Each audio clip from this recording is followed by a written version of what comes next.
You're listening to the New Artist Workshop. Your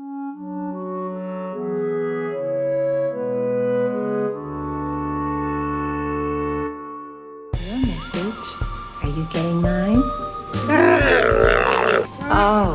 Oh, we are excited, aren't we?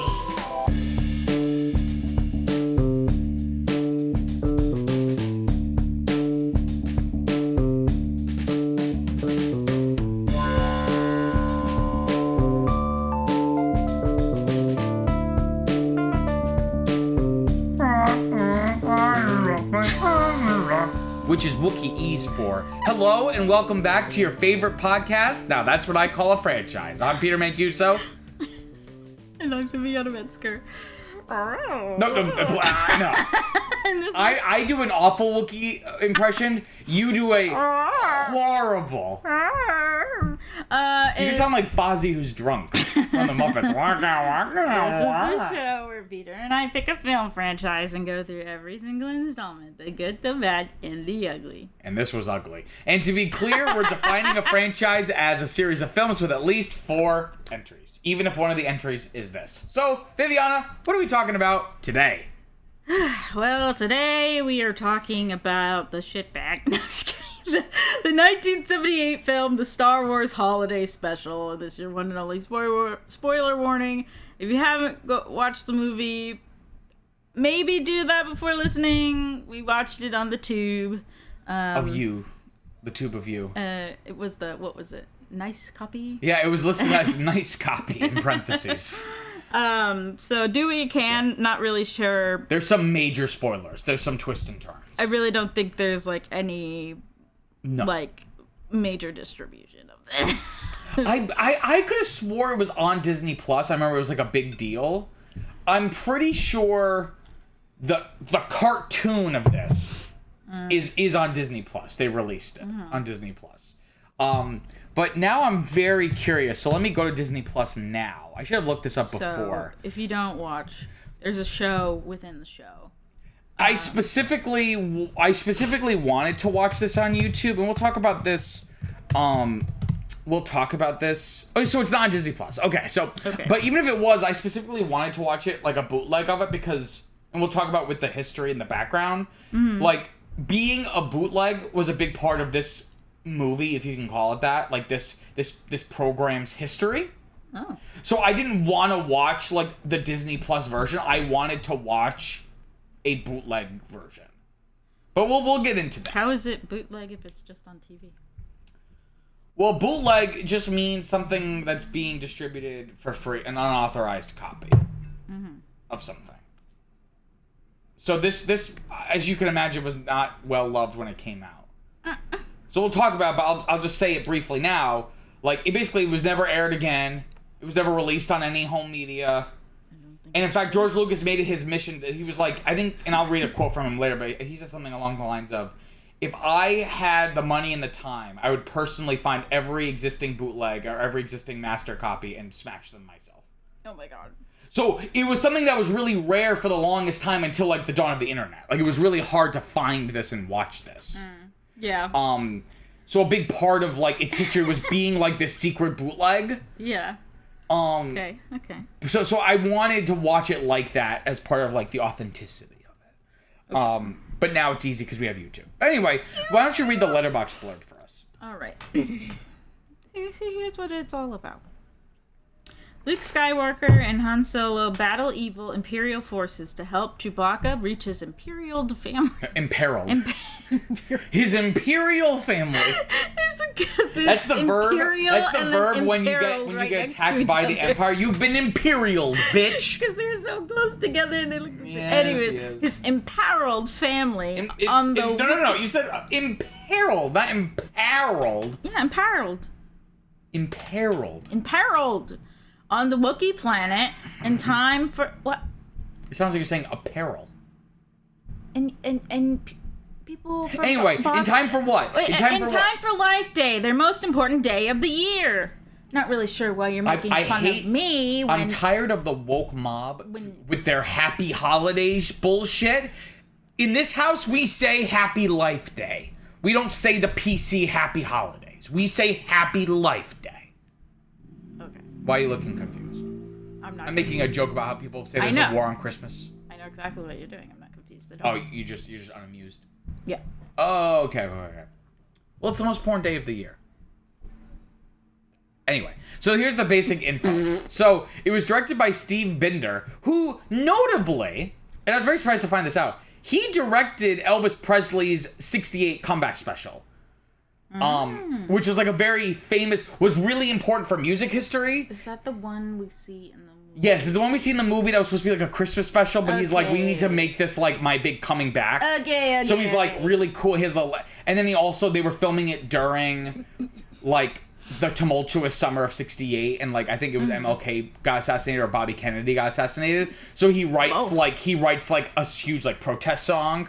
Oh, yes. He's like, while I can stand, while I can walk. And he's like swinging his arm back and forth. And so like that was really important for music history, but it's also like a pretty good television special. Like it's a pretty well conceived and directed TV special. You seen it? From what I've seen. I've not watched the whole thing. So it's weird to then see about, I think exactly a decade later, for a different holiday special. It being the Star Wars holiday special. Lost his touch. It was written by 5 people, which is always a good sign. It was written by Pat Proft, Leonard Rips. These all feel like fake names, like pseudonyms, because they don't want to be associated with it. Pat Proft, Leonard Rips, Bruce Vilanch, Rod Warren, and Mitzie Welch. It was produced by Gary Smith and Dwight Hemion. It was distributed by CBS, so I think that's where it aired. And this came on in November of '78. So I think it was like the Thanksgiving weekend or something. Oh. Okay. Usually you do that for like holiday things. Like think about Christmas movies. Like they usually come out. Well, now to come think of it, we don't really think of it. Not in November, right? Yeah, because you want to kind of have lead up time. So a better example is like for horror films. A lot of horror films come out in September. Yes. So the idea is that they then play into October. Yes. Right. So Viviana, what is your previous? I know you've never seen this before, and this is also my first time. I had never seen this before. But I was very aware of this movie's existence and had seen clips and had known about its more infamous elements. Did you know about this before I said, so we're watching this as like the next Star Wars movie? Because we had watched the Star Wars Lego holiday special. Yeah, which is nothing like this, but they are celebrating Life Day. So I was going to say, it's more of like a making fun of this. That's what I thought of, and I forgot that we're going in chronological order, but that's the one that I thought of. You were like, holiday special. It's like, oh, that's kind of out of order, but okay, and that's the one that I thought of. No, I've never seen this. But before I had said this, you had never heard of this. You had never heard of how infamous this was. No. I'm not in deep nerd culture. Pre-internet? Are you fucking kidding me? But, yeah, I guess that's fair. What I was going to say is that it is very infamous, though, beyond First just, like, all, Star Wars nerd. It's, like, very infamous. I wasn't alive. And then second of all... Well, yeah, that's not on my radar. Okay. But I don't know if being alive is the bar here. No, I'm just saying Star Wars nerd culture pre-internet. Yeah, I suppose. But what I was going to say is that there is, like, a lot of infamy surrounding this, like, not just in Star Wars circles or nerd circles. Like, it's an infamous television broadcast. Just kind of like a pinnacle, if you can call it that, of, like, the lazy cash-in branded TV special. Oh. Right? I'm sure that people feel great about that. Literally every person who worked on this has disowned it. Then why did they work on it? Because it was the Star Wars holiday special. For the cast, they were already, like, playing these characters. Yeah. 1. And 2, everyone else was like, OMG, I'm going to get to work on a Star Wars thing? That's crazy. Yeah. Right? Well, and I guess that's true because, like, isolated scenes, right? It can seem like it makes sense. Like, oh, this is part of a larger thing. But when they put it together, oh boy, did it. Yeah, and this is weird.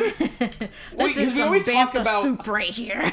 We always talk about things being more than the sum of its parts. Yeah. This is maybe the first thing I've ever experienced that is less than the sum of its parts.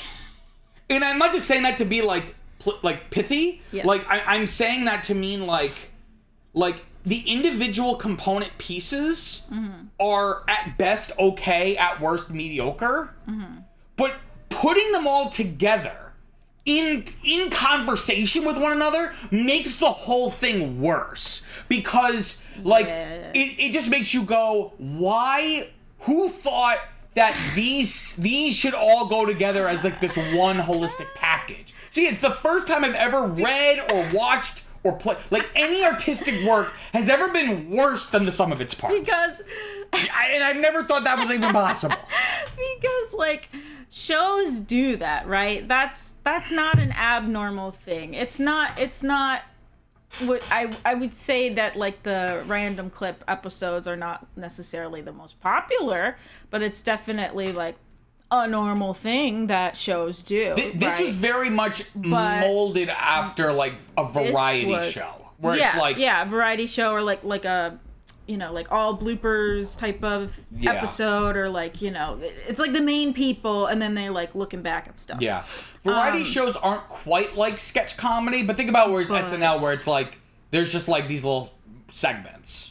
Yeah. Or like Monty Python, or like the Carol Burnett show, which is really popular, where like... Harvey Korman comes from. He's the actor I was pointing out during it. He plays the robot, and then he also plays the cooking woman. The cooking? He's like, we forgot the most important part, the cookie. Spin, whisk, whisk, whisk, spin, spin, whisk, spin. Very good. That was objectively funny though. But so it was very much molded, and I'm doing my research, like it was very much molded, like, off of like a variety show. Which I saw. And but it doesn't work because it's also meant to be kind of a narrative, and variety shows are not meant to be like a narrative. Yes. And also the way the things that are put in don't help support the narrative, and also they go on for way longer than they should, so it like really distracts from the main narrative, or like some things just literally do not make any sense at all.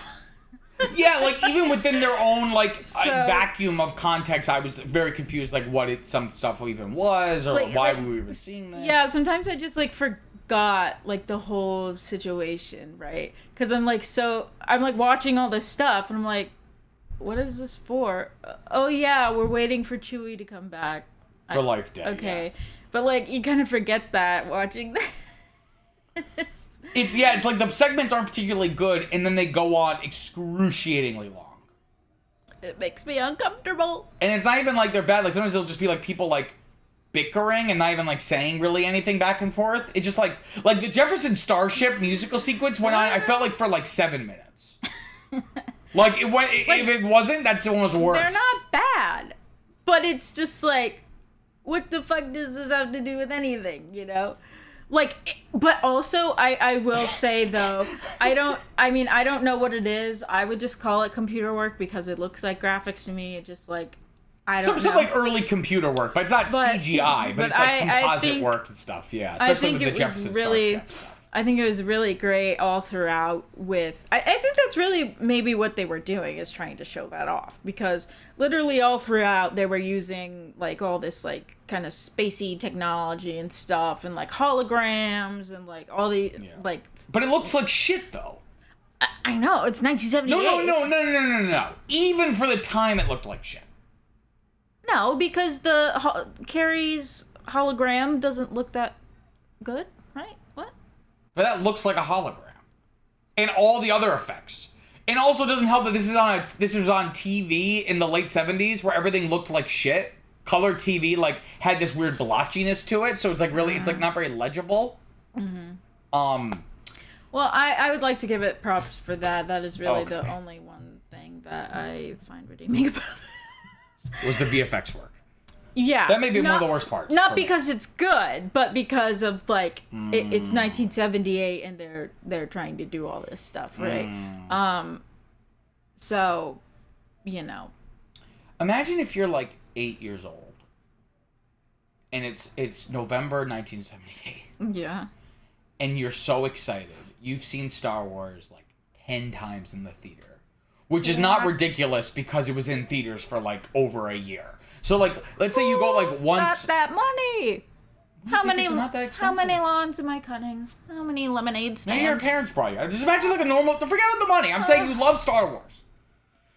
and you cannot wait to see more Star Wars. Like, you love the first one, but you've seen it so many times, like, you can't wait for something new. I crave more. And then you crave more, and then you watch this, and I'm surprised they made Empire Strikes Back. Like, I'm surprised this didn't ruin the brand. Yeah. And that's why George Lucas hated it so much, because, like, George Lucas, for all of his faults, like, again, since he became, like, a millionaire overnight because of the merchandising, because of the branding, like we talked about. Yeah. Like, it makes sense that he would be like, I need to destroy it. Like, this can never see the light of day again. Yeah. Today, now, it's just like a novelty. Like, no, it's not going to ruin the Star Wars brand. Star Wars, mainline Star Wars has done a good enough job ruining the Star Wars brand, right? We don't need the holiday special to do that. So this kind of exists as like a funny novelty. That was definitely something I was thinking. I was like, wow, like, how is Star Wars what it is today if this is, like, what it was? Like, you know, because this was literally the only other thing. So, well, that's one of my notes, and, like... and I don't want to put the cart before the horse. I do want to talk about the background, but I just want to, I'll tease this as a little appetite, and then I'll explain more fully. It's interesting watching this because, like, for better or for worse, this is the second Star Wars film.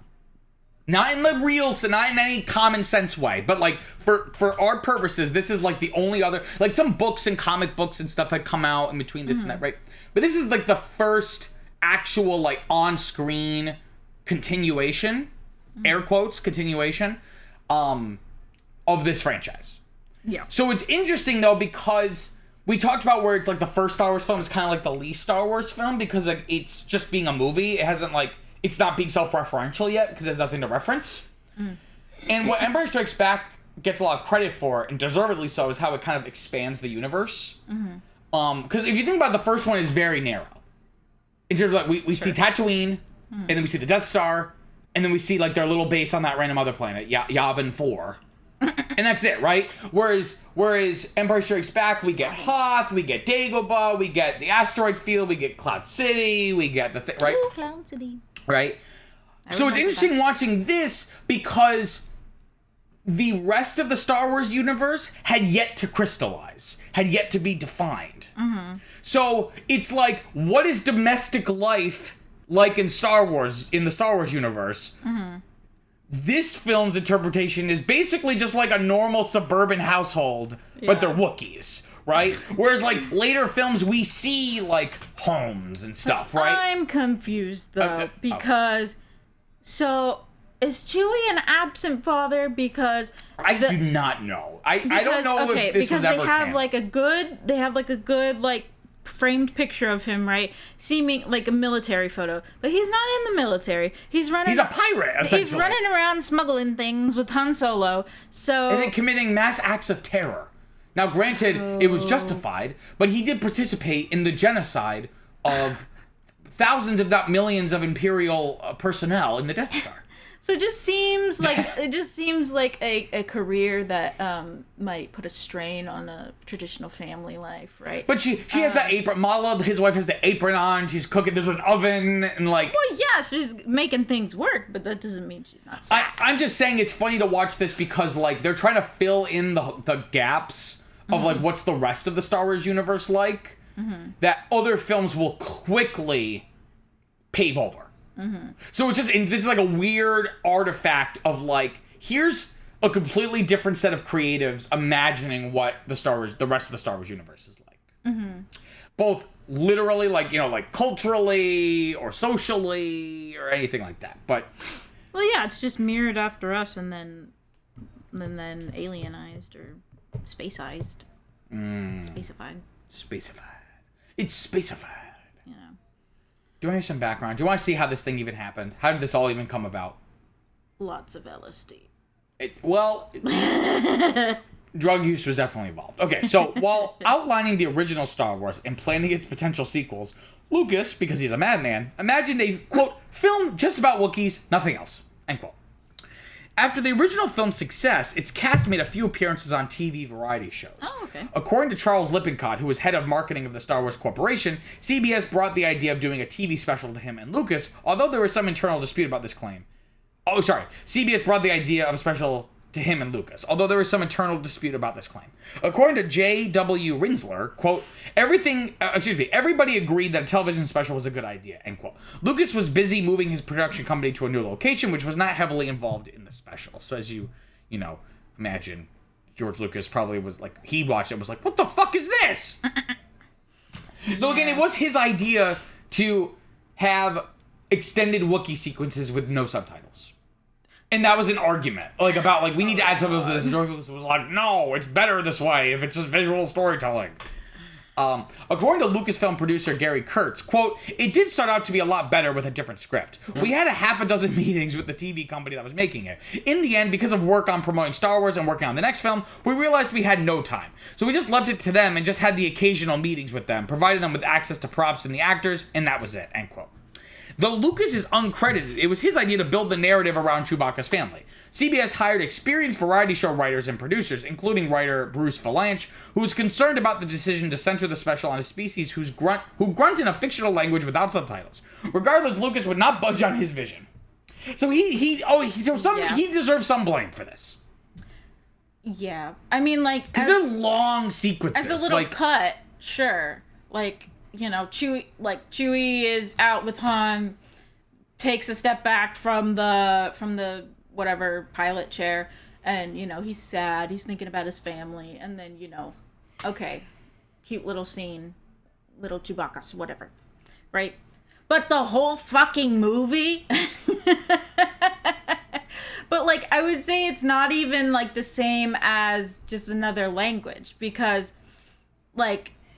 with another language, even if we're you can at least get the tone. You can and also see their facial expressions. Whereas this, they're very immobile because it's like a giant Wookiee mask. So we're not really getting. So everything has to be really broad. They have to if they're gonna be mad, they have to exaggerately cross their arms and shake their head, basically as if they're gonna their head's gonna fly off their body. They're shaking. Yeah, so there's much. That, and then it's also I know that they were definitely. I definitely see the attempt to do this, the inflection and everything, but I feel like it just doesn't work as well as opposed to an actual situation. But who am I?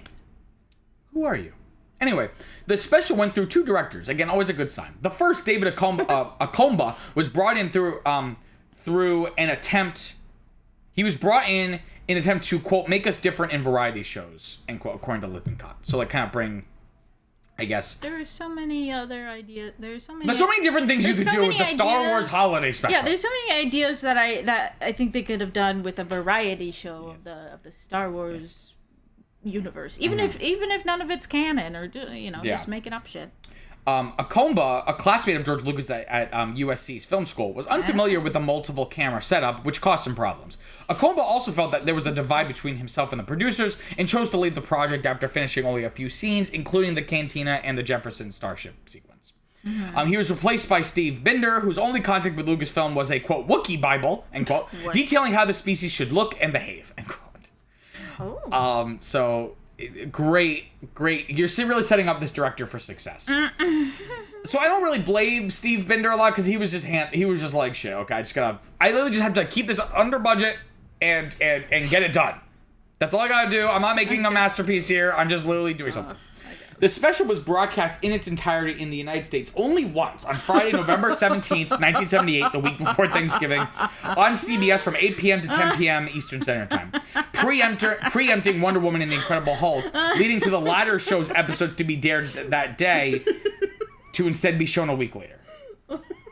I told you it only aired one time. I know, but it didn't even do a repeat air, at 3 a.m. or something. I'm surprised they didn't stop it halfway through and just go, we're sorry. Here's the Incredible Hulk.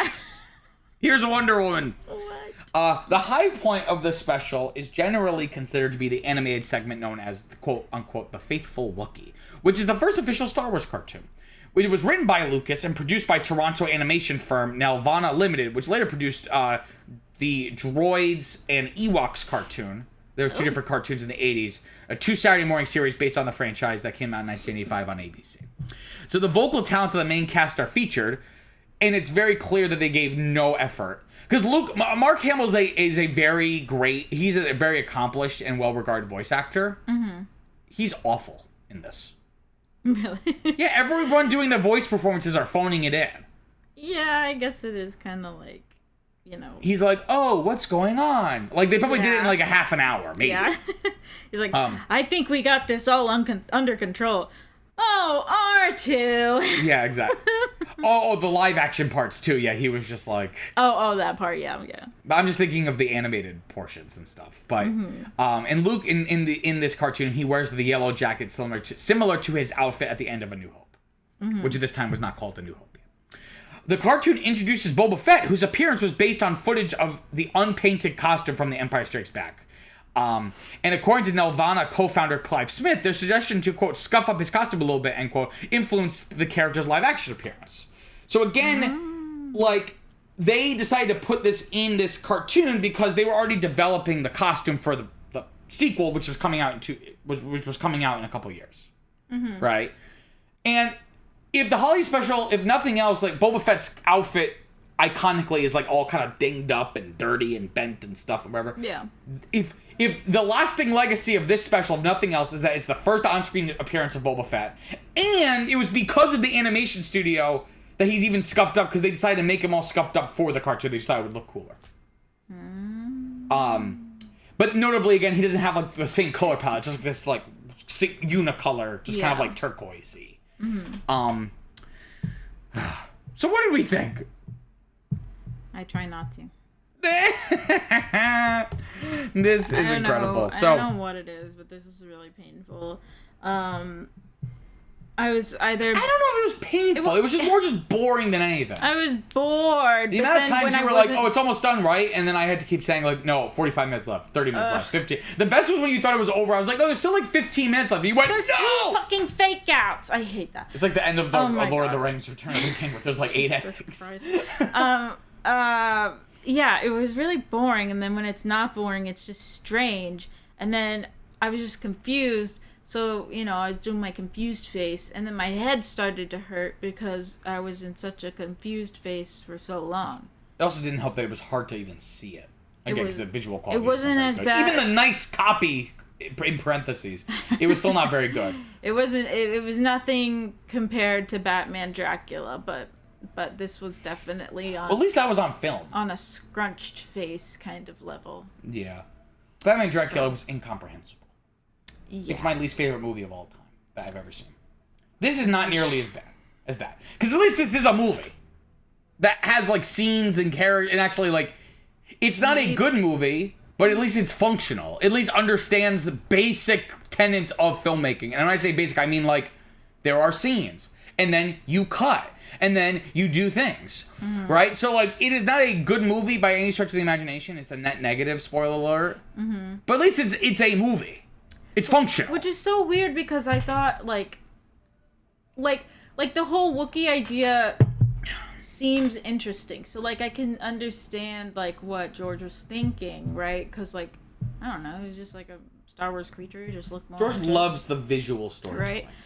But at some point, it's just boring. And then at other points, it was just boring because things were prolonged, but we weren't sure why those things were happening at all, but now they're happening for a long time. Yeah. I don't know. Yeah, like we said, like, the individual components are not very good, even if they were shorter. But then they just go on for way too long. You know what would have helped, I think? And usually I'm against this as, like, a crutch, but I think it would have helped here, is if there was a laugh track. If it's meant to be like a variety show. Yeah, I guess so. That would help kind of... Like, it almost feels like it was edited... Because when you edit something with a laugh track, it's edited in a different way as opposed to if it wasn't there. So, like, I don't know if you've ever seen, like... So, like, a comedy, like a single camera show, like something like Veep or any other comedy, there's no laugh track. And there's not meant to be a laugh track. So it's edited in such a way to keep the pace going, right? Whereas... Whether it's a live actual studio audience or it's just like a fake laugh track. They'll edit it in where there's like the characters will pause unnaturally, but it's to fill in for the laugh, right? And people will make like edits where it's like they edit out the laugh, so it's just really awkward when they'll say something that's not really that funny. Then they just like stand there for 3 seconds. Yeah, sometimes they do it anyway. This kind of feels like it was edited for a laugh track, and then it was taken out at the last second because the pacing is so sluggish. So it almost, I feel like it would help if there was a laugh track that would kind of help buoy the pacing a little bit. You know what I mean? Mm-hmm. Yeah, I don't even know where to start. Sorry, I don't know why I just paused like that. See, I was pausing for a laugh track right there. Because there's things, there's just like a bunch of things. I'm trying to find like what's a good thing to start with. Why don't we start with the cartoon? Because that is supposedly the best part, which isn't saying much. Oh, I guess. It's not very long. I was going to talk about like structure. Narrative structure, but we can talk about the cartoon. Oh, well, really, all I have to say is, why did they like all the characters in it that are like original characters? They are cartoony, or if they're like droids or like someone like Chewbacca, they're cartoony. Yeah. But all of the human characters in the cartoon that are like the characters from the movie, they don't make them look cartoony. They do like the thing in like the opening of Grease. Like those, it's like they're like these weird caricatures that aren't quite cartoony, but they're not quite realistic either. Like this is just like this weird. It just makes everyone look ugly. They're like too realistic. They're like too detailed in certain ways, and then not detailed in other but more important ways. So it was like very off-putting. Just makes them look like ugly stoners or something. Because like Han looks like he's asleep for most of it, and then like because he is asleep for most of it. He's just like laying upside down or something, right? Yeah, but then beforehand, like when he's talking, like he literally doesn't have eyes. Like they're just slits, or like just like and then it's like, why did they do him dirty like that? Like, he looks like a weird. He looks so weird. Like his eyes are like legit closed, and then the other one, I don't know. It just looks strange in the proportions. I never liked that part of Grease, and I don't understand why it's there. I think it's a good setup, right, for all the things in it, right? The toothpaste and hairspray and whatever. I don't know. The timey things to get you in the mood. But get you in the mood. Oh, speaking of the mood, that made me fucking uncomfortable. Sorry, Diane, you're a great singer, but Diane Carroll as the first black character in Star Wars. Sorry, Billy D. Williams. No. As Lando. Well, I guess this came out. This came out first. Well, I was gonna say she's the first black Star Wars character. Yeah. Well, I was gonna say James, but he's just the voice. He's just the voice. Canonically, that is a white man. But finally credited. Not credited on the first in this movie, one, which is very strange. In this one, they say James Earl Jones. And I think the reason why they probably do that contractually is so the one time we see footage of him, like live action footage, it was a reused, deleted scene from the original film. So technically, David Prowse did not do anything for this. So that's probably why. So it's like different dialogue. So that's probably why they probably legally had to say James Earl Jones, as opposed to before they could kind of get away with it, maybe. Okay, yeah. Or maybe not. Maybe I'm off base, but because it was kind of weird, right? And then so James Earl Jones is the first black actor, but she's the first canonically black character. Yes, but then also, have they made a fully? Have they made a? Why are you saying every word like individual? You're like have they made like a fully mechanical R2 at this point? Yeah. So this one, it's just it's radio controlled. Okay, because that man isn't credited. Yes, it says R2D2 as R2D2. Which I thought was kind of fucked up because I was like, oh, what about the guy? Kenny Baker was not involved. But I think like the only one of the principal cast that wasn't involved, except for Alec Guinness, but his character was dead, so it didn't matter. He did. But I think because the stuff they needed the physical R2 to do was not complicated enough to require someone to be inside it. Like they were like, we can just get by with because they used radio control before. Yeah. But just for more specific, kind of more complicated things, they would have Kenny Baker inside playing around with it and stuff.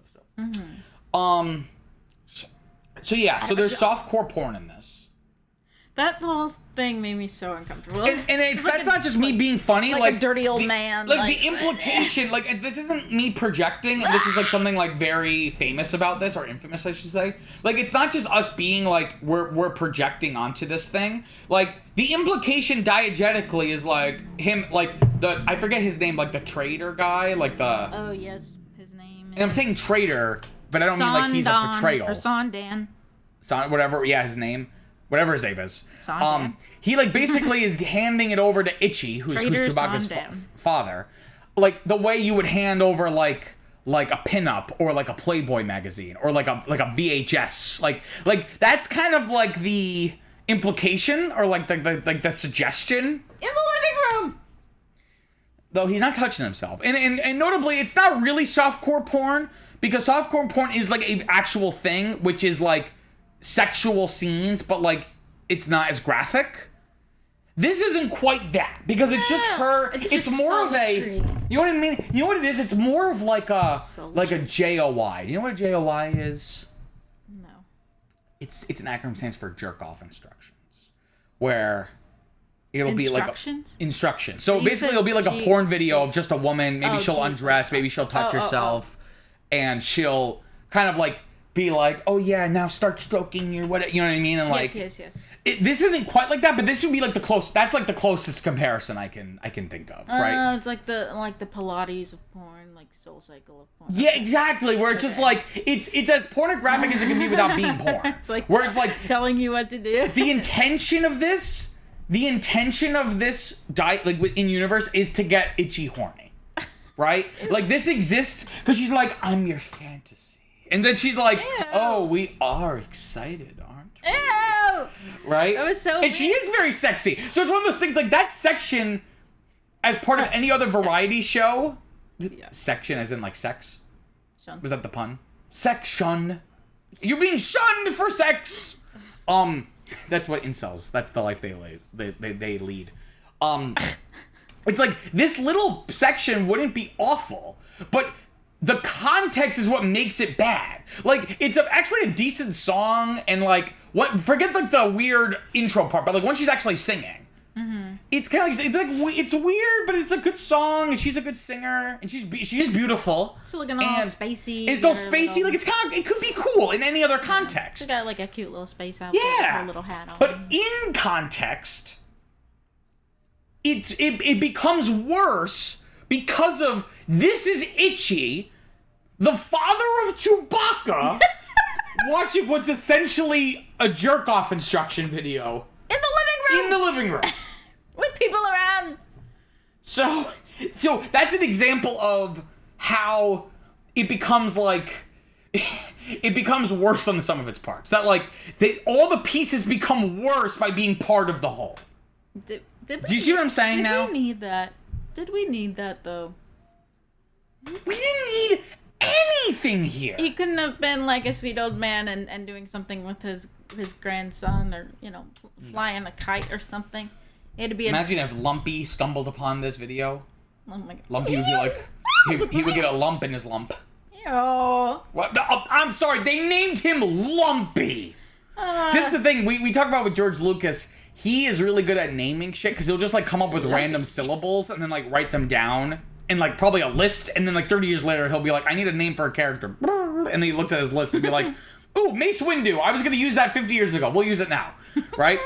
Clearly he was not involved with the names. No. Because the names here are Mala, which kind of sounds like a Star Wars name. Yeah, kind of. It sounds like a name. It reminds, you know what it reminds me of? The lady in The Lion King. Nala. Yes. I could see how it would remind you, because that's with an M and this is with an N. No, I forgot her name. I thought it was like Kala or something. But yes, Mala. Cauliflower. Malaflower. Anyway, so that sounds name-ish. It sounds name-ish, precisely. Whereas Itchy and Lumpy sound like someone... Just adjectives! Where Itchy and Lumpy sound like names that you would write if you're just like, it's like this is like a kid's show. I'm just gonna name him something weird. Like it has like that vibe to it. Like, you know what I mean? Bear in the Big Blue House. His name is Bear. His name is Bear. It's very simple. Also, can we talk about why does it seem like everyone's on drugs? I think they were. And like, that's not just me saying that. Like Mark Hamill's performance, like he has something like in his eyes. I'm like, that man was on speed or something. Like he was clearly like taking something. I don't want to say this with 100% certainty, but part of me like I feel like at some point Carrie Fisher admitted like she was like, yeah, like that one scene I did at the end, like I was high as a kite, like singing that song, the Life Day song. Would it be called a carol, a Life Day carol? I don't know. Now here's the question. Is that song diegetic? Or does the thing actually become a musical? What? No, it's just like... Is she singing it? Like, in the story, is she singing like a Life Day carol? Or has the Star Wars Holiday Special... Because we also have the one in the bar. Oh, that's Is this a musical? Oh, shit. Are there other songs? We have the Jefferson Starship song, which is definitely meant to be like a performance. Oh, the lady song. In the bar. No, with the space lady, Diane. Here's the hot take. Is the Star Wars Holiday Special a musical? And the acrobats, they don't sing anything, but they're like performing. There's music, yeah. There's like performances. Yeah. And it was legitimately like the Nutcracker. It was just like all these little random dancing stuff, yeah. scenes. Well, because to me, it's like what makes a musical is there has to be like enough non-diegetic music. So like a movie that just has like singing and songs in it, but it's like because they're performing, that's not musical to me, right?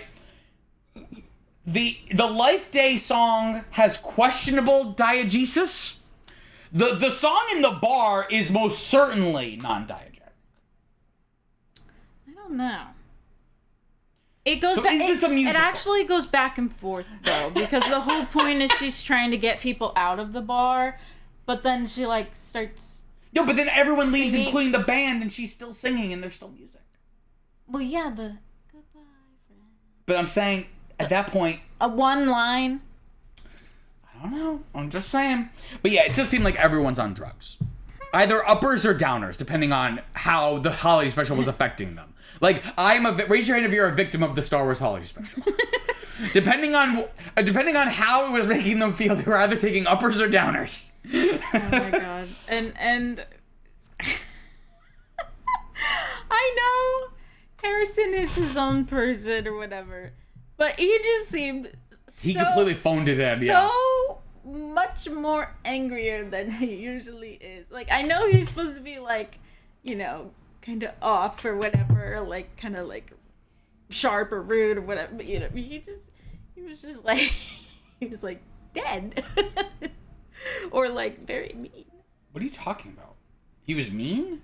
I think he was very just like whatever. I feel like he wasn't mean at all. I feel like he was just kind of like, oh yeah, happy Life Day, buddy. And then he like kind of gives like a small smile and then like walks away.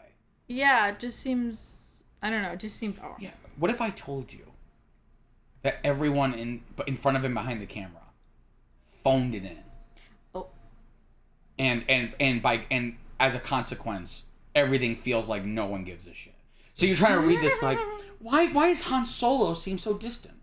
It's not that Han Solo is distant. It's that Harrison Ford doesn't give a shit. He barely gives a shit for the real movies. That's what I'm saying. He barely gives a shit when he's in actual big budget movies. He's not gonna give a shit with this.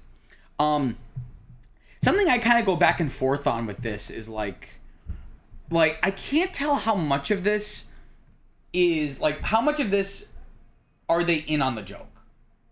Like how much of this is funny because it's ridiculous, or how much of it is funny because like this is meant to be funny in this way, right?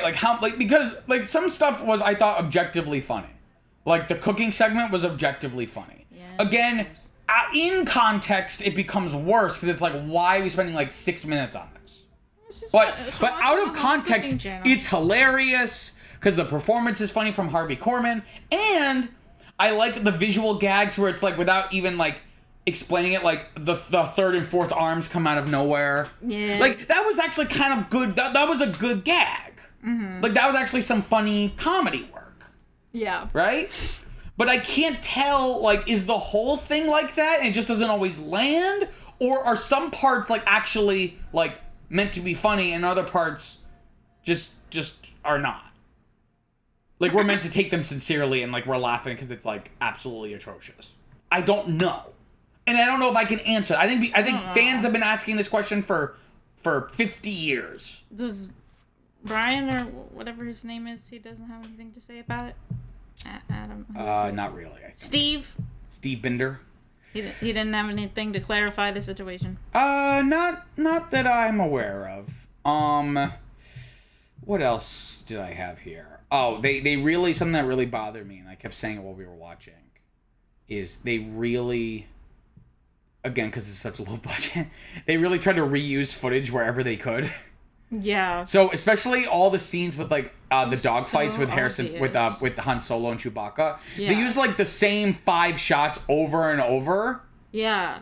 Like of like the TIE fighter coming in, of the Millennium Falcon swerving, like they used it over, like in multiple scenes, and then within one scene they'll use the same one, and then at a certain point they were reusing original footage from this special of like Han reacting to something in the Millennium Falcon, like they get hit and he like bounces. Mm-hmm. They started reusing that footage. Wouldn't that just be using the footage? No, but I'm saying they'll use a clip shot for this special, and then use the same clip again later in this special. Oh yes. Like you're not just reusing stuff from the movie; you're reusing stuff within yourself. Yeah. And talk about reusing. Buddy. The very ending, I think, was the most perplexing part.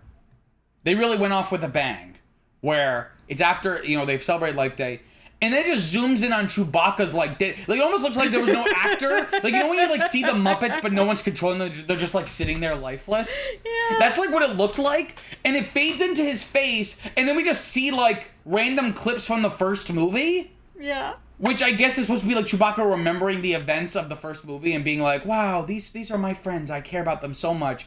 But it kind of just reads as like, hey, I know this was awful, so don't forget about the original movie. Don't forget about how much you loved that movie. Please go see our sequel in 18 months. See, you know what I mean? That's how it kind of read. See, so that's the thing that I noticed in terms of like the narrative structure is that like a holiday special and Star Wars are two separate things that could become one. They're not natural. However, they're not naturally one thing. And Exactly. well, at least the drive. It's like I was talking about with the Addams Family. It's like you can make it work, but it's not going to be like, you can't just put in zero effort and it just naturally fit together. Like, It's you have like to kind of make fine, it work. right? It's fine. But oh shit, now I forgot.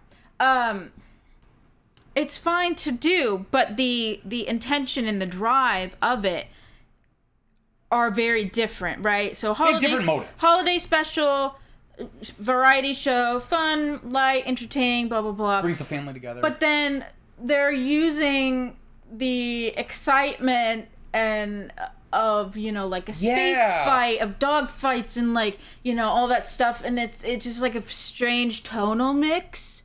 That could work, but clearly does not here. They didn't crack the code. Yeah, that it's like, oh yeah, remember how cool Star Wars is? What? And then also, ha ha ha ha ha. But it's like, yeah, it doesn't really work. It does not really work. It almost kind of feels like, and maybe this was true for some of them, surely not for all of them, but like every non sequitur, I'm not even calling them segments, I'm calling them non sequiturs. They all kind of feel like backdoor pilots. Where it was like every little thing they were like trying to throw shit at the wall and seeing what stuck. And I think they were hoping like if one of them became popular, then maybe they could like make that into its own like TV show. Like a segment? Yeah. Okay. Like I could see them. I don't have any evidence for this specifically. Star Band show. Or very much like maybe not that one, The but like Diane I could see. Carroll show. I can imagine CBS going like, if this cantina thing with B. Arthur, people really like it. Yeah. Maybe we can convince George Lucas to do like a Star Wars adjacent sitcom about B. Arthur running like a bar in the Star Wars universe. That would be funny. I could see the executives thinking that and being like, that could work. And in a way, I think that's true because not immediately, but again, we did get animated Star Wars stuff in the mid-'80s, and I believe it was the same animation studio. Mm-hmm. And it's very much similar to like the art. The art design's much better, but it's kind of modeled off of that art design. So in a sense, like the one part that people think is like a net positive, that did kind of have a legacy and kind of become something else. So, which is like is fine, and you know, maybe they were hoping they could do something with San, whatever his name is. Like, I could see them like hoping maybe we could spin off some of this stuff if this becomes successful. Like, I see that, but you can't put it all in one big pot. And then just be like, tell us which parts you like the most. It's like, again, even the best parts are getting ruined by the worst part, by being in the pot. Mm-hmm. By being part of this ensemble of content, it degrades even the better parts. Because that's my thesis They're here. just different tonally and different, like, appeal to different acting wise and different kinds of comedy. Like, yeah, like, I don't know. It was just like too variety. Talk about with a capital V. Too variety. Yeah. But the only other note I have here is, you know, this is obviously not canon anymore. And it had very, very little canonicity in the old canon. Mm-hmm. Though, again, some stuff did become canon, like Life Day, like certain characters or something, right? I believe, and I think I put this in trivia, B. Arthur's character did become canonical in like a random book. Like, I think someone who was like throwing back to the holiday special being like, wouldn't it be really funny if we put this character in my book? And now by virtue of being in my book, that character is now like definitely canon. Yeah. So, but regardless of all that. How about that giant rat? I actually have a trivia bit about it. Is he canon? At one point, most certainly. But I just like the idea, even in the new canon. I'm gonna imagine watching like the new Disney movies. Mm-hmm. I'm gonna imagine that, like, when I'm watching Rey fight Kylo Ren, I'm gonna think to myself, somewhere else in this universe, B. Arthur is running a cantina somewhere. What does that have to do with anything? I just like the idea of her having a bar in the Star Wars universe. Oh my goodness. Do you want to hear some trivia? Well, or do you have more thoughts? Do you want to... What? Do you want to talk about how... Do you want to... Long pause. What's his name? What is his name? Oh... Mark Hamill. You want to talk how Mark Hamill looks like Janet Leigh? Literally looks like from Psycho. Not really. I think it's just the hair because he has like a weird haircut. It's like he's like so glamorous. It's like blown out, like a 50s like Hollywood star. Because the lighting is like it's like overlaid. And I could kind of see. He's got the same haircut. But look at his eyes. That's a man who was taking amphetamines at the time. Yeah, like he looks. Like, he was just smiling. Look at his eyes. Okay, you want to hear some trivia? Picture of Itchy. Okay, stop pulling up pictures. Audience can't see that. Oh, and then also, if you say one more thing about a picture, you're gonna get flicked.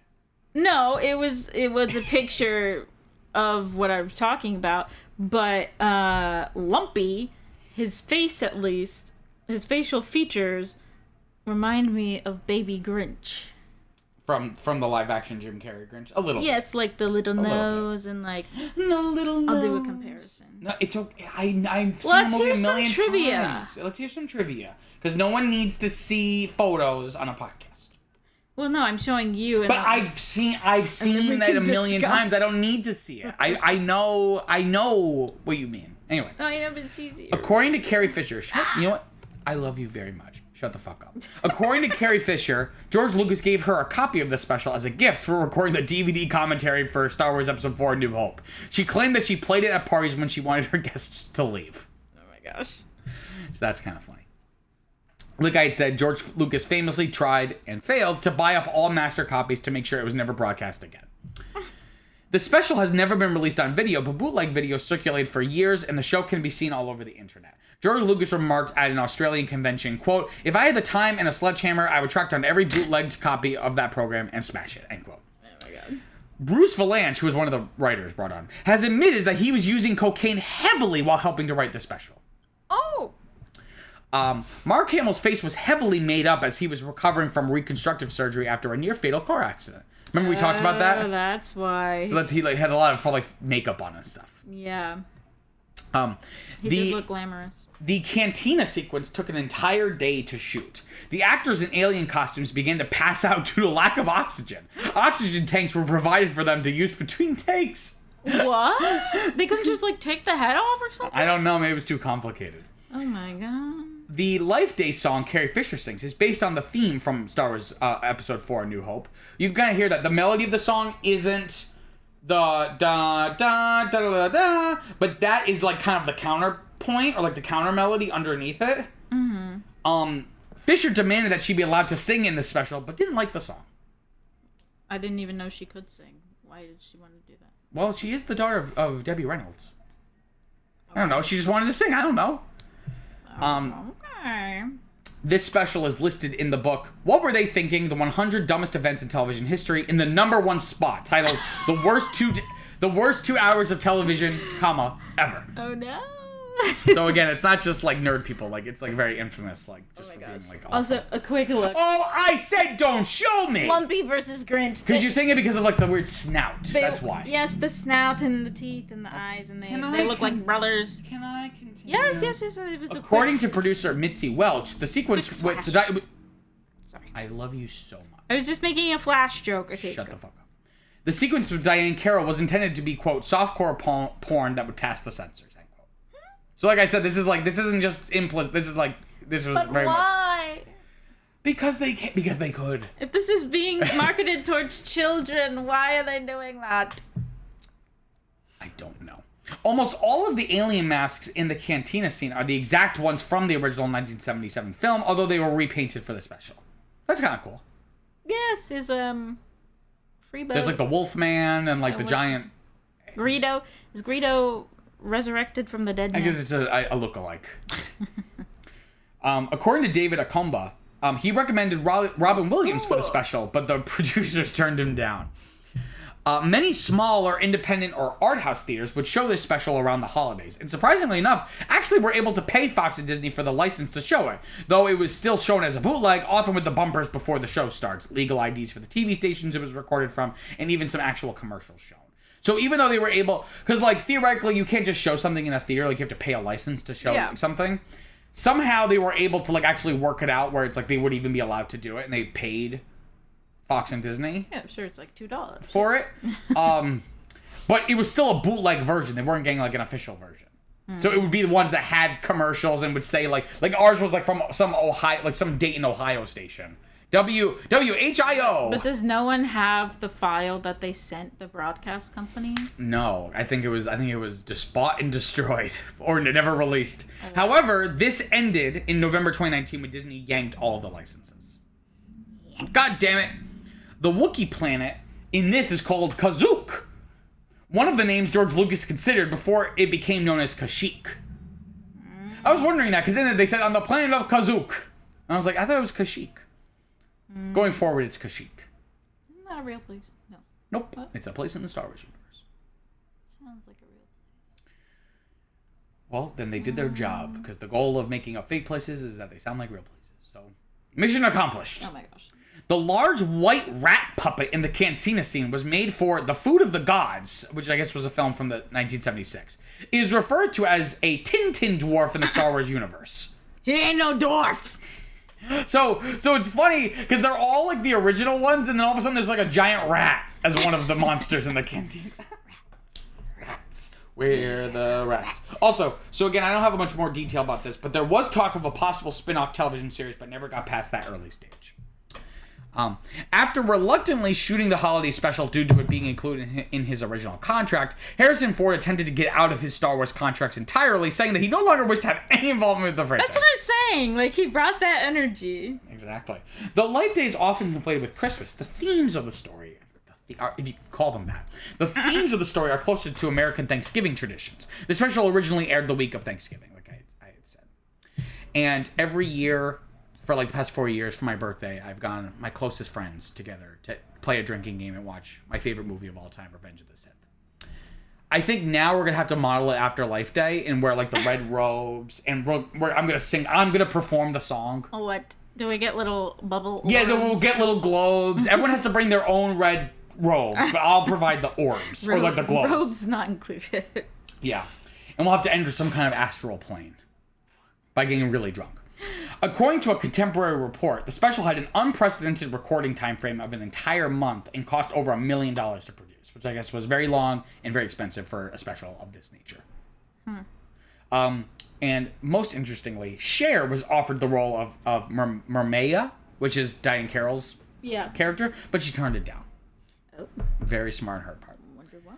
Do you want to hear about the overwhelmingly positive critical reception? Yeah. So for the contemporary reaction, let them know. Rotten Tomatoes has a 25%, which is not surprising. The Star Wars Holiday Special was universally lambasted by critics, audiences, and Star Wars fans alike. Jerry Buck, in a November 1978 review for the Associated Press, called the program, quote, "bubblegum for the brain," end quote. Bubblegum for the brain. That's more like the commercial of the fried eggs, and like, this is your brain on drugs. This is your brain on the Star Wars Holiday Special. Nathan Rabin of the AV Club wrote, quote, presumably this is a later review. Yeah. This is not, you're right. He wrote, quote, "I'm not convinced the special wasn't ultimately written and directed by a sentient bag of cocaine," end quote. David Hofstede, author of What Were They Thinking? The 100 Dumbest Events in, the way we talked about it. Like we said, yeah, it was ranked the number one at the worst 2 hours. Maybe stop spoiling it. You know? I'm not spoiling it. I put it in the trivia, but I wrote the reception notes like months ago. I don't do the trivia until we've watched it. And I don't reread what I wrote. So sometimes there's overlap. A lack of oversight, I see. Yeah, well, listeners, if you share this with your friends, we can make this like our full-time job. Until then, I have work. I have other things to do. On Letterboxd, you would think maybe it's love has grown for it in time. Not of course. So. On Letterboxd, has a 1.44. I believe it's like one of the lowest rated things on Letterboxd. Ever? I would imagine so, yeah. Oh my god. Russman writes, quote, here's some reviews. Russman writes, quote, "This is all canon, right?" Matt Singer writes, "Okay, I take it back. Attack of the Clones isn't that bad." And Wood writes... Oh, Wood! What up, Wood? We've read his... Why no shout out from Matt? We've read Have we read Matt? Yes! Oh, what up, Matt? We've read their comments before. Yes, of course. Wood writes, quote, "The only Star Wars movie worth watching." Wood, I gotta disagree with you. I think he's being sarcastic. Or she. Or they. Yes, I would say would be a they. Because, well, it's wood and, you know, trees are trees. Anyway, do you want to hear the legacy? Yes, of course. Some of this, again, I've already kind of covered, so let me see if I can kind of skim over it. So George Lucas did not have any significant involvement with the film's production, and, as you can imagine, was reportedly unhappy with the results. In 1987, Lucas reportedly said of the special, quote, "I believe it will be released on videotape. I'm not sure if they're going to rerun it on television or not," end quote. This was like a decade later. Released on videotape, yeah. Like we talked about, Carrie Fisher said that she would quote have something have something for parties when she wanted everyone to leave, end quote. In 2018, Mark Hamill admitted to not having seen the entire special, and in his 2019 autobiography, Anthony Daniels, who plays C-3PO, referred to the special as a quote-unquote turd. Very eloquent, Anthony. Tony! Despite only airing once on television, like I said, bootleg recordings of the special upload to the internet led to it becoming a cult classic among Star Wars fans. Despite the unpopularity of the special, Lucasfilm maintained its status as part of the continuity, placing it halfway between episodes 4 and 5. From 1978 to 2014, most elements of the holiday special fell under a secondary level of canon, superseded by other licensed works. So, weird thing about Star Wars canon, like I almost want to do like a video essay about I guess good thing someone recorded it, because it only happened the one time. So. Exactly. The Star Wars canon was very interesting before, because there was like different levels of it, because like what Disney's tried to do is have it so that every single thing is canon. But that causes issues, because like if someone writes something random in a book 10 years ago, and now you're like beholden to that factoid, and sometimes it can put you in a corner as a writer. But why? Why would they do that? Or they might just say something offhand, and then like later, now we're gonna do something with a story where that's actually important, but we've already decided it's this thing, and we've decided everything's gonna be canon. Now we have to stick with whatever that person wrote, right? Pre-Disney, There was no oversight. People were they were licensing, authors were writing stuff. That's what I'm saying. Why would so there was a Disney level, try there was that? different levels of canonicity, where depending on the nature of the work, it could supersede or be superseded by other work. So like... That's what I was trying to say with, what's his name? Not Morgan Freeman. What's his name? The Batman writer, the man with the long beard, Matt Reeves. No. Frank Miller? Frank Miller! Because I was like, oh, what's the difference with Frank Miller and everyone? Like so he gets to write something, and it's canon, but like other people don't get to be canon. Well, no. Well, comics are different because there is no true continuity or canon. Yeah. Whereas Star Wars, theoretically, it's not like you're getting new interpretations of Luke Skywalker every couple of years. No. It's completely different. There are some sources that trump others, because we were like, oh, well, what's the difference? And you were like, oh, well, Frank Miller is being paid by DC. That's why. So. No, because we were talking about what makes it canon. We were talking about why does anyone care? That's what we were talking about. And I said because DC is publishing it. That's why. Yeah, because the canon. Nope. It wasn't nothing to do with canon. In fact, it was very much an Elseworld non-canonical story. It was very much not canonical. There really is no Batman canon, but if there was one, this would not be part of it. The point of that conversation was talking about, you were saying, why does anyone care about his fan fiction? I said because DC is publishing it. Like, it's an official release. That's what I'm saying. But that's different than Star Wars. They're not getting reinterpretations of characters. I know, I'm just saying. So it's completely different. I love you. I'm just trying to tell you it's completely different. No, I'm saying source-wise. It's completely not applicable to the situation at all. Okay. But in the original canon, they tried to wrestle with this. So there was different levels of canon, which I'm going to tell you now. Mm-hmm. There was G canon at the top for George Lucas canon. So basically anything... So that would include the six main episodes and any statements by George Lucas. So like if he says, this Lando did this, that would be canon. Then there was T canon, or television canon. So that would comprise of anything on TV, animated or live action, whatever it would be. Anything on TV. Then there's C canon, which is continuity canon. This is what Wikipedia says. Consisting of all recent works released under the name of Star Wars. So books, comics, games, cartoons, non-theatrical films, and more. Games were a special case, as generally only the stories were C canon, where things like stats, gameplay, blah, blah, blah, blah. Right? So basically everything else was C canon. But then there was S canon.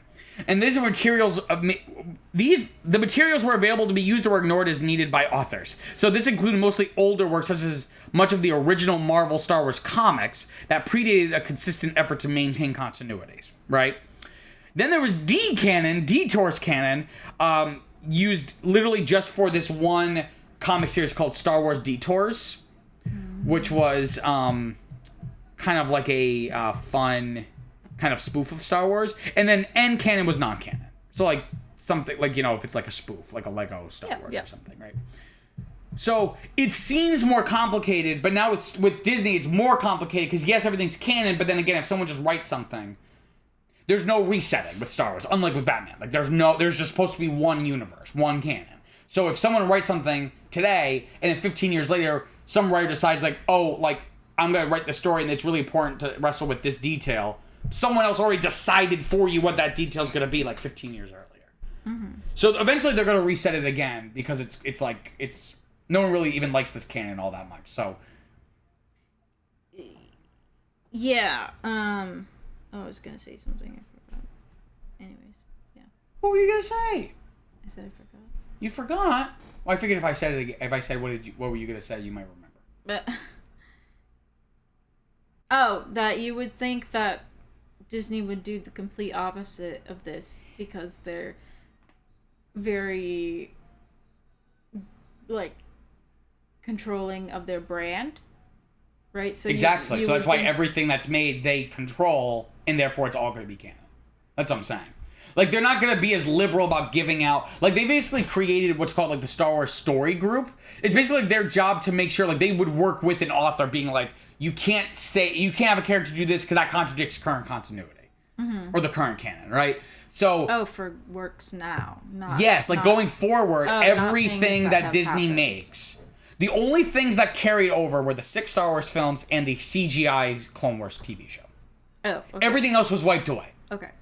And basically they were restarting from scratch. Okay, then never mind. Then that's what's happening. Right? So it puts people in a box, whereas like before it was kind of like, a little more loosey-goosey. Someone could write something. Because again, like, there were books explaining what happened after the original trilogy. Beloved books, by the way. Right? If George Lucas had ever gone around to making his own sequel trilogy, those would have been relegated to like secondary canon. Because G canon would supersede it, something George Lucas touched. Yeah. Right? So it would then be superseded. And again, that happened all the time. Because there was a lot of stuff, well, not a lot of stuff, but there were some things like for the longest time before the prequels, anything happening before the original trilogy was kind of like a no-go zone. But there were a few details mentioned in certain things about like what happened before the original trilogy. Like what was the Clone Wars. Of course, that all gets superseded once George Lucas makes the prequels. And like he's like, no, this is like what happens before the original, right? So it would have been something like that. If he had made sequels, then you could still enjoy those sequel books, but then like it would be like a secondary level of canon. And now in a sense everything's just relegated to like a second class canonicity. So like they still just like, so it's like you can still read those books, but if they get reprinted, it'll be like Star Wars Legends. Like it's like a legend. It's not quite true in the Star Wars universe. You know what I mean? Like that was like the marketing pitch, and it was like, we get it. You just want to still make money from this because people like this shit more than the stuff you're making. So you know. Yeah. Okay, what was your favorite part, Vivian? Did you have a favorite part? Would it be more apt to say what was your least disliked part? I couldn't tell you. I don't. There's so many things that I don't know.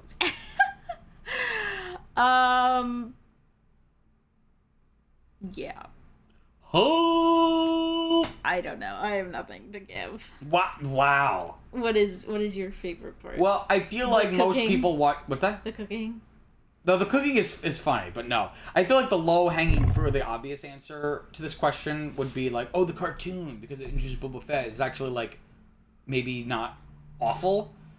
But I'm going to go out on a limb. I'm going to say B. Arthur's musical number. Because I thought it was a good song. I like B. Arthur.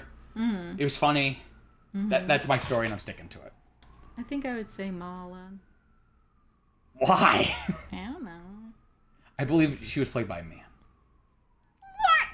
I don't think there's many 7 feet women. I mean, I'm sure there are. Yeah. But back then, they probably wouldn't put the effort in, so the probably was just like, tall men only. Yeah. Okay. Imagine if it was also Peter Mayhew. No. It is him playing Chewbacca, though. They, like, you know, the original cast did come back for this. Okay, Viviana. 1 to 10, what are you giving this movie? I'm giving this a 4. I am also giving this a 4. I was debating a 3, but I think a 4. I concur. Do you want to explain why, or do you want me to explain why? I'm giving it a 4. So of course this is gonna go below the original film. Yes, of course. Okay. I don't know. I guess because like what I've said in terms of like the graphics and like the different pieces, like I see something, but it really just did not come together, and it was just really bad and not an enjoyable experience, so I actively would not want to watch this again. And yeah, I don't know, but also 3 seems harsh, but also a 4 seems generous. I don't know. 6 seems harsh, but a 4 seems generous. No, I mean, like, I'm giving this a 3. Oh no, a 3 seems harsh, but a 4 seems generous. Yeah. That's what I said. Yeah, because I'm giving it a 4 because ultimately it's a net negative, but I feel like it's not bad enough to like for it to be a 3. Like I would need to be like angry about how bad it is. Like it's like I'm getting like frustrated and annoyed. Whereas this, I was mostly bored and then confused and astounded by the awful choices. Right? Yeah. I was getting a little irritated towards the end. So I was just like... But that was more just like I'm this way ready for it to be over. Whereas like movies that I've given 3s to in the past, I'm like watching it and getting like, it's like pissing me off. Like it's making me angry. I thought it was. And then it just kept And then it just kept going and going. It's like the Energizer Bunny.